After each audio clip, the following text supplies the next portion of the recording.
Komandan kapal KKM itu memerintahkan Aleman Foraus. Apa Aleman Foraus? Kita semuanya berangkat ke depan. Tapi karena 45 derajat ini, maka kita merangkak. Di lorong itu kita merangkak. Ini mohon maaf, ini saya masih merinding semua karena saya mengalaminya. Sekarang ini, kalau kita kena internal wave, maka itu adalah keadaan alam. Keadaan alam berarti kalau sudah terbawa sama arus, begini, apa yang bisa kita laksanakan? Nggak ada yang mampu tuh bisa untuk menggunakan keselamatan apapun, nggak bisa. Ingat, dayanya adalah 2 juta sampai dengan 4 juta kubik. Mampukah untuk melawan itu? Saya bisa merasakan bagaimana yang adik-adik kami merasakan semuanya, karena saya juga pernah merasakan bagaimana yang namanya jatuh. Ingat, kalau 800 meter itu berarti tidak sampai dengan 1 menit kalau mesinnya itu salah turun ke bawah. Kita nggak mudah untuk mengawaki itu, nggak mudah. Mungkin yang nggak pernah merasakan mungkin gampang untuk ngomong, tapi kami yang pernah sudah merasakan dan terus merasakan bagaimana jatuhnya kapal. Bahkan kami latihan untuk kapal 209 1400 di Korea ini pun kami latihan sampai begini-begini. Terima kasih sudah klik video ini. Jangan lupa tekan tombol subscribe untuk bergabung. Dalam hitungan saya persilahkan kalian untuk tekan tombol subscribe. 10, 3, 2, 1. Saya ucapkan selamat bergabung dalam channel ini. Waktu mengawaki Nanggala pun pernah mengalami hal yang serupa, namanya blackout. Tadi saya lupa menjelaskan. Apakah si blackout itu? Ada beberapa macam penyebab. Tapi yang pernah saya alami adalah itu jam 12 malam. Jam 12 malam. Blackout, saya sedang istirahat di lantai 3. Maksudnya lantai 3 itu karena tempatnya tidurnya adalah begini-begini, saya naik yang nomor 3. Saya langsung lompat. Saat itu posisinya adalah, andai kata ini depan, haluan, ini buritan, maka pada saat blackout itu berarti tidak ada tegangan.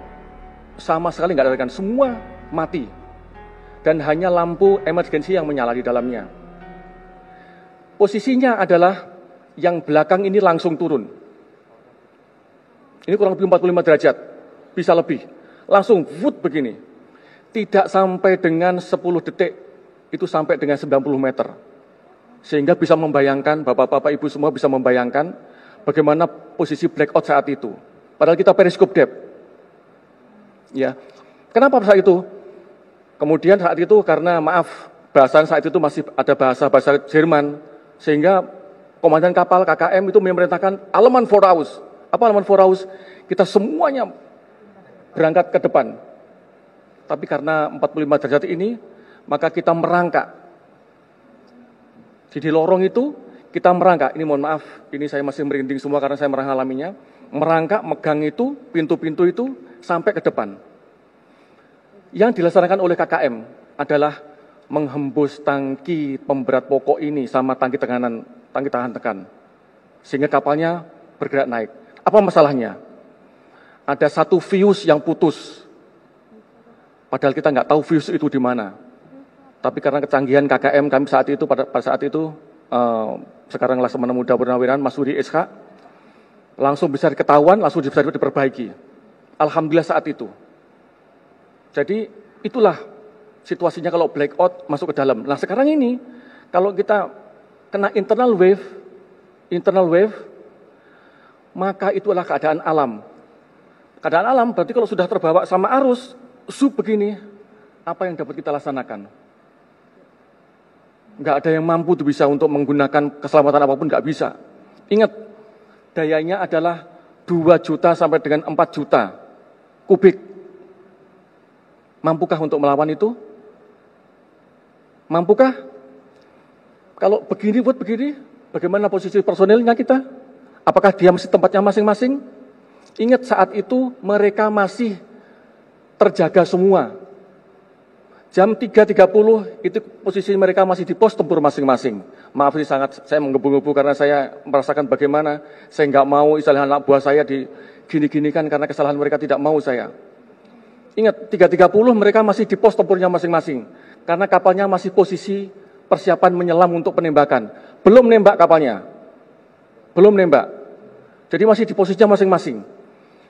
Dia masih di tempat ruang torpedo, dia masih di tempatnya di PIT-nya, pos tempurnya, dia masih di kemudinya, di ruang mesin. Kalau dia sudah bergerak begini, bagaimana posisi anak-anak ini? Gelundung semua, Pak. Gelundung semua, semuanya pasti akan terbawa sini. Cepatkah untuk bisa melaksanakan? Saat itu kalau mesin dia menghembus TPP atau menghembus tangki tahan tekan, sampai seberapa kuat untuk menahan internal solitary wave ini yang diakibatkan segitu besarnya. Nah, ini mungkin bisa dilihat kembali nanti bagaimananya, sehingga kita bisa, inilah yang kemungkinan besar bahwa terjadinya seperti demikian, sehingga memberikan gambaran kepada rekan-rekan wartawan juga yang mungkin yang melihat ini, bahwa sebenarnya itulah kondisinya. Saya bisa merasakan bagaimana yang adik-adik kami rasakan semuanya, karena saya juga pernah merasakan bagaimana yang namanya jatuh. Ingat, kalau 800 meter, itu berarti tidak sampai dengan 1 menit kalau mesinnya itu langsung turun ke bawah. Kedalamannya ini adalah untuk internal wave ini 180-an meter. Bus begini kalau udah masuk semuanya nggak ada tegangan tinggi, nggak ada tegangan untuk menjalankan kapal, maka dia akan terus turun ke bawah. Saya nggak bisa dibayangkan. Saya pun tidak mau bicara lebih jauh ke situ karena saya bisa bisa merasakan bagaimana suffernya mereka merasakan itu. Ya, kita nggak mudah untuk mengawaki itu, nggak mudah. Mungkin yang nggak pernah merasakan mungkin gampang untuk ngomong, tapi kami yang sudah merasakan dan pernah merasakan bagaimana jatuhnya kapal. Bahkan kami latihan untuk kapal 209 1400 di Korea ini pun kami latihan sampai begini-begini. Kami tahu bagaimana untuk melatihkan itu. Jadi tambahan saya demikian. Maaf saya karena terbawa perasaan. Saya nggak mengada-ada, memang inilah kenyataan yang sebenarnya. Terima kasih.